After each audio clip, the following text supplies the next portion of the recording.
ஒரு அப்பா தன்னோட பொண்ணை கல்யாணம் பண்ணி கொடுத்த உடனே அந்த பொண்ணுகிட்ட என்ன சொல்றாரு அப்படின்னு பாத்தீங்கன்னா, உங்க ஹஸ்பண்ட் எப்பெல்லாம் உன்னை சூப்பரா கவனிச்சுக்கிறாரு, வெளியில கூட்டிட்டு போறதா இருக்கட்டும், ஏதாவது வாங்கி கொடுக்கறதா இருக்கட்டும், 2 பேரும் வந்து ரொம்பவே அண்டர்ஸ்டாண்டிங்கா எப்பெல்லாம் இருக்கீங்களோ, ரொம்பவே சந்தோஷமா 2 பேருமே பாத்துக்கிற போது என்ன பண்றீங்க அப்படின்னா, போட்டோ எடுத்து எனக்கு வந்து அனுப்பிட்டு வச்சுட்டே இருக்கீங்க. நீங்க அப்படி பண்ணும்போது எனக்கு ரொம்பவே ஹாப்பியா இருக்கும். நீங்க அதெல்லாம் பண்ணுங்க அப்படின்னு சொல்லிட்டு அந்த அப்பா சொல்றாரு.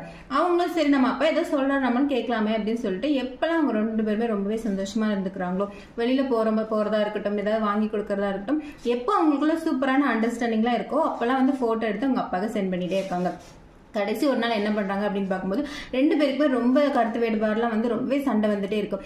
அந்த டைம்ல அவங்க அப்பா என்ட்ரி ஆகி ஒரு பெரிய ஆல்பமா ரெடி பண்ணி அதை வந்து அவங்க கிட்ட காட்டுறாங்க. அவங்க 2 பேருமே ரொம்பவே சந்தோஷமா இவ்வளோ ஹோப்ஃபுல்லா இவ்வளோ சந்தோஷமா இருந்துட்டு இதுக்காக ஒரு சின்ன சின்ன விஷயங்களுக்காக அப்படி மிஸ் அண்டர்ஸ்டாண்டிங் பண்ணி ரொம்பவே சண்டை போட்டுட்டு இருக்குமே அப்படின்னு சொல்லிட்டு அவங்க தவற வந்துகிட்டு அதுக்கப்புறம் 2 பேருமே ஹாப்பியா இருந்தாங்க. இதே மாதிரி உங்க லைஃப்ல கண்டிப்பா நம்ம பார்ட்னர் கூட சண்டை